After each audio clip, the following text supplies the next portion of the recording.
Here's a freebie.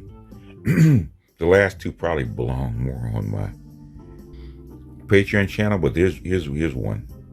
This is out of the Washington Post, believe it or not. I think it's Washington Post. Yeah, Washington Post. Banks wrestle with trillion-dollar bond market dilemma. Analysis by Mark Rubenstein from Bloomberg. Inside every bank, there's a hedge fund dying to get out. Third quarter earnings are now rolling out, should provide insight on how they're doing. Bank securities portfolios ballooned during the pandemic. Deposits surged thanks to government support for households. Only $35 went into traditional lending. The rest went into investment portfolios. U.S. lenders currently have $5.66 trillion of securities on their balance sheet. Wow. Alongside $3.19 trillion of uninvested cash, according to Federal Reserve data. Their holdings include U.S. Treasuries and foreign government bonds, agency bonds, mortgage-backed securities, no, corporate bonds, and more. In the past, these portfolios have occasionally thrown up problems. 10 years ago, a trader known as London Whale gained notoriety after incurring massive losses at J.P. Morgan and Chase. Back to the Future. He was one of 140 traders working with the firm's chief investment office, managing a portfolio of $350 billion. After the incident, I remember the London Whale, after the incident, the bank folded the office into its broader treasury operation, tightened up risk management, but the portfolio continued to grow. Now it's worth $617 billion. Wow, okay. Actually made money. Today, managers of these portfolios face a number of challenges. First, how to tackle an uncertain interest rate outlook. Inconveniently, most of the bank's inflows took place during a period of low rates. See this? Why is it inconvenient? They knew better. Presenting managers with a dilemma of whether to buy bonds and lock in low yields or wait until returns improved. The bank always has to make money. Fifth Third Bancorp stands out. For a long time, the bank left its excesses deposits in cash. We can afford to be patient, said Chief Financial Officer Jamie Leonard at the beginning of 2021. We think a 2% or better entry point would be one that's compelling enough to start deploying the capital, he said 2 months later.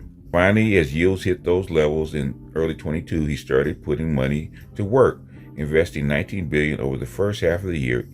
He even pulled forward planned purchases of the second half of the year, given other banks are less transparent about how they interact with the market. When asked on his July earnings call how he's managing his portfolio to accommodate rate outlook, J.P. Morgan Chairman and Executive Officer Jamie Dimon said, "We're going to keep that to ourselves." I bet you are. Another challenge is how to allocate securities between two distinct portfolios with different accounting treatments. Banks can hold securities into held maturity, in a held maturity bucket that prohibits them from selling, or even an available for sale AFS bucket that allows them to trade around positions. The advantage of available for sale is that it affords more flexibility in shifting rate environment. The disadvantage is that losses have to be marked to market and deducted from the bank's capital base. In other words, it's got to go on their balance sheet. Given collapsing security prices coupled with supersized security portfolios, banks are now sitting on record mark to losses. See, they didn't do that in, I think, 2007, 2008. They got to do this now. Unrealized losses hit banks' capital to the tune of $253 billion at the end of June, according to data from the Federal Deposit Insurance Corp. In other words, they knew these banks were in trouble. In an effort to stabilize capital, many banks have shifted assets away from AFS to held to maturity. As at the end of June, 44% of the banking system securities were in held to maturity, HTM, versus 20 to 25% before 2021. For bigger banks, the shift has been greater. Since the beginning of 2020, J.P. Morgan had transferred $342 billion of its investment securities from AFS to HTM. You guys should also be raising the question about why moving something to held to maturity reduces SCB, stress capital buffer. Diamond asked an analyst on an earnings call 2 years ago, like, what is the rationale? Like, is that a rational thing? Which I don't think it is.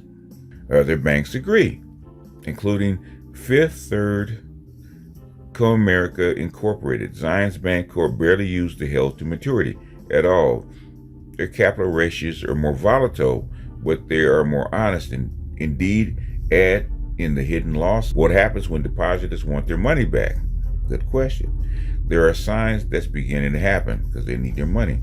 In September, deposits fell by an annualized 9.1%. That's what happens when you're in a inflationary cycle. When loan volumes by an annualized 9.4%, those excess deposits could depart as quickly as they arrive. My goodness, yeah, I guess they could. For the system as a whole, the loan deposit ratio is still a healthy 65%, well below the 50-year average of 82%, but it looks like it may have troughed, hopefully for them. To the extent liquidity is locked into held to maturity portfolios, that could present a problem. In other words, it's locked up in bonds, so it's not liquid. First Republic Bank has a loan deposit ratio of 92%, but add in sticky held to maturity securities and it rises above 100%. Its shares sold off sharply last week as it warned that funding incremental loans could grow more expensive. All bond investors face questions about tactical positioning, market timing, and customer redemptions. Banks are no exception. For them, though, the challenges have never been bigger. Yeah, in other words, man, they're in stagflation just like we are. Okay? People need their money. That's the problem. Held to maturity will make you more money if you can hold it long enough. What happens when that cash is not liquid anymore? And the losses are temporary, but their loss is just the same.